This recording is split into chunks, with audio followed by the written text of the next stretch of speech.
Hello friends, நம்ம சனா inside சேனலில் நம்ம இன்னைக்கு பார்க்க போகிறது தனி வட்டிக்கான ப்ராப்ளம். சரிங்களா? ப்ராப்ளத்தை முதல்ல நான் ரீட் பண்ணிட்டு அப்புறம் ஸ்டெப் பை ஸ்டெப்பாக நான் உங்களுக்கு எக்ஸ்பிளைன் பண்ணுறேன். ஓகே.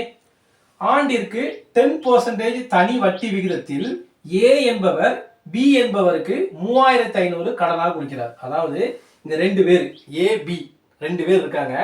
இதில் வந்து என்னங்க, ஏங்கிற ஆள் வந்து பிங்கிற ஆளுக்கு 3500 ரூபா 10% வட்டியில கடன் கொடுக்காரு. புரியுதுங்களா? ஏ என்பவர் என்ன பண்றாரு, ஏ 10% வந்து நமக்கு வந்து 3500 ரூபாய்க்கு கொடுக்குறாரு. இப்ப என்ன ஆகுது பாருங்க, அதே தொகையை சேம் அமௌண்ட் அவர் பி என்பவர் வாங்கிட்டார்ல ஏ ஆள்கிட்ட, அவர் என்ன பண்றாரு 11.5% 11.5% தனி வட்டி விகிதத்தில் சி என்பவருக்கு கடனை கொடுக்காரு. அதாவது பாருங்க, ஏ பிக்கு 3500 ரூபாய் எவ்வளவு வட்டியில 10% வட்டி வாங்குறாரு.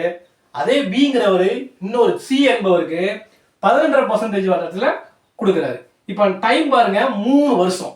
இந்த 3 வருஷத்துல பி சி என்பவர்கிட்ட தானே பி என்பவர் என்ன பண்றாரு, கூடுதல் பர்சன்டேஜ் வட்டியில கொடுக்காரு. அப்ப அந்த பி என்பவர் அடையும் லாபம் எவ்வளவு, இதுதான் கேள்வி. இப்ப பாருங்க, நமக்கு நார்மலா தெரியும் சிம்பிள் இன்ட்ரெஸ்ட்க்கு ஃபார்முலா என்னது, P into N into R divided by 100 இல்லீங்களா? P into N into R divided by 100. இப்போ A கொடுத்த அமௌண்ட்டுக்கு நாம என்ன பண்ண போறோம், சிம்பிள் இன்ட்ரெஸ்ட் கண்டுபிடிக்க போறேன். சோ சிம்பிள் இன்ட்ரெஸ்ட் பாருங்க, principal amount 3500, P number of years எவ்வளவு 3 இயர்ஸ், R வந்து 10% divided by 100. நமக்கு இத சிம்பிளிஃபை பண்ணும்போது கிடைக்கிற அமௌண்ட் எவ்வளவு 1050. சரிங்களா?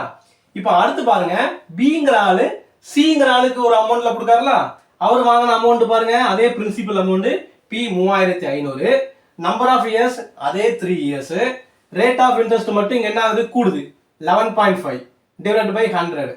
அப்ப நமக்கு கிடைக்கிற அமௌண்ட் எவ்வளவு பாருங்க, 1207 ரூபா 50 பைசா. இப்போ இந்த ரெண்டையும் டிஃபரன்ஸ் பார்த்தாதான் நமக்கு என்ன லாபம் என்ன ப்ராஃபிட் நமக்கு தெரியும்.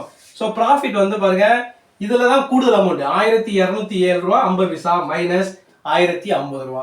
ரெண்டையும் சப்ட்ராக்ட் பண்ணும்போது நமக்கு கிடைக்கக்கூடிய ஆன்சர் வருது 157 ரூபா 50 பைசா. இதுதான் நமக்கு கிடைக்கக்கூடிய லாபம். ஓகேங்களா? இந்த சம்ல உங்களுக்கு ஏதாவது டவுட் இருந்துச்சுன்னா உங்க கமெண்ட்ல கேளுங்க. Okay, thank you.